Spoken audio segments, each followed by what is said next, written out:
welcome back to the channel. I'm going to show you what a heat map is for stocks. Now, some of you don't understand what that is. It's the first time you've seen it. That's amazing because you're going to start seeing this more often and you're going to do your own research.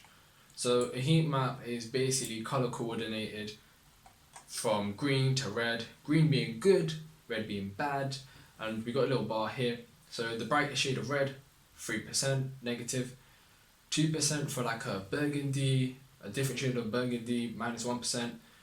If it's grey, that's 0%. So give or take minus a couple, so like 0.5 plus 0.5 in that range. Plus 1%, we've got like a really dark green. Then 2%, we got a green, and plus 3%, we've got like a lime, a very bright shade of green. Now, so you understand the colours, but you're gonna be thinking, what is all of this? It's too much stuff. Each of this is broken down into sections. So top left, we've got technology, which you can see. Then there's little subcategories: software, consumer electronics, semiconductors, informative, etc., etc. for each section. But the bigger writing tells you like the category it comes under. Technology, communication services, consumer cyclicals, consumer defensive, healthcare, financials, industrials, utilities, real estate, basic materials. Then in each, like I said, there's subcategories if you want to be really specific. Now the other thing you want to know is, why are some of them bigger than the others and some are smaller? The size of the box is to do with the market cap. If you notice right now, what's the biggest things on screen? The biggest things on screen: Microsoft, Apple, Google, Amazon, Facebook, Tesla. Right now, that's the biggest things you're seeing. Why? Because they're the ones with the biggest market cap. What's the biggest one you see right now? The biggest ones you can definitely see is Amazon, Microsoft, and Apple. They're all over $1 trillion. So is Google, Tesla, just shy of $1 trillion. And then you got other companies that are so small you're not going to see them. For instance, this little one I'm going to hover over here, NRG Energy. It may be big for its field, but compared to the whole market, its market cap is relatively small. So the size of the shape is to do with the size of the market cap. The color is to do with what the percentage changes in the day, and how it's ordered is in groups and then subsections.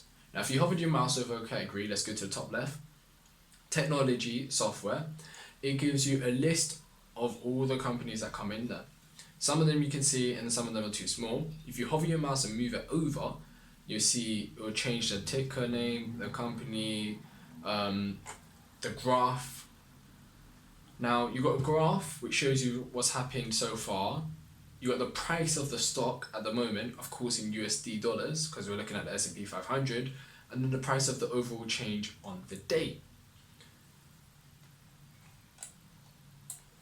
On the side you have different options, so ignore this little advert. You have world, which is basically the world. That's really such a bad way to explain it. You've got the whole world. You can see the stocks by market cap. So the biggest one for China is Alibaba. You got UK, you got Unilever, Ireland, you got Accenture, Canada, you got Shopify, and etc. etc. And like you can literally just see it around the world.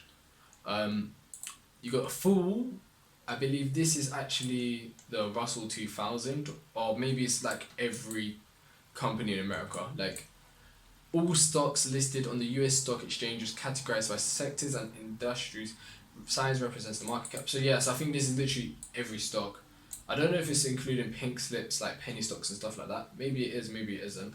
But it's definitely more than the Russell 2000. Then we have exchange traded funds. But this is, once again, just for America, really, majority of it, at least. Now, the most important ones will be the ones in the top left section all the way around here. We've got VTI, Vanguard Total Stock Index, VIEW, S&P 500, QQQ, which is basically like the NASDAQ.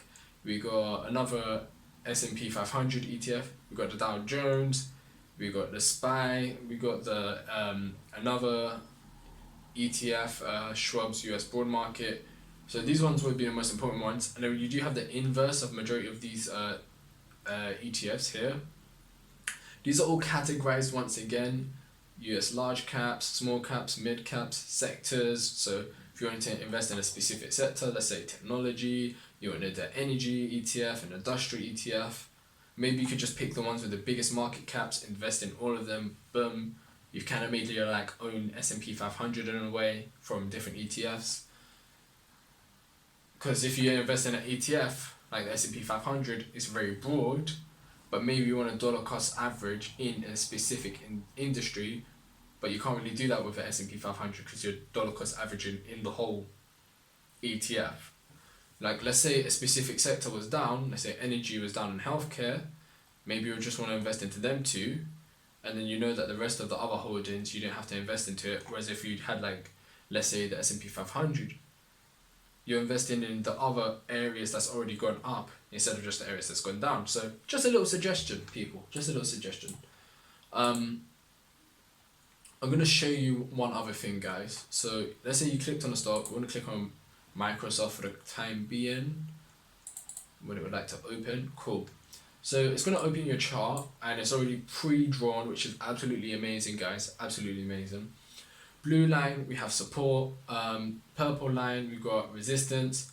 You got other lines where you can see it's also like another resistance going horizontally and it broke through. I'm not going to give you an analysis.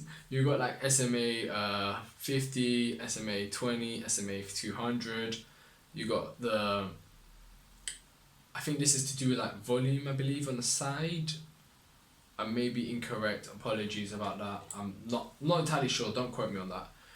We got a lot of information about the company in terms of like index, market cap, revenue, dividend yield, how many employees it has, P ratios, price to books, all of that type of stuff, expected earnings, inside transactions, short float, the 52 week range. And then even down below, it gives you analyst updates on what companies. So like Citigroup on the 3rd of March said it's a buy for $292.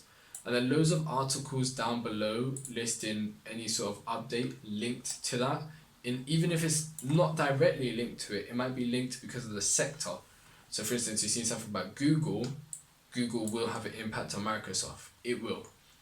So news articles, information about the company, chart. The charts are amazing. It's not the best if you're trying to like really dig deep. I think you do need to pay for it, but you can change it. I like it personally.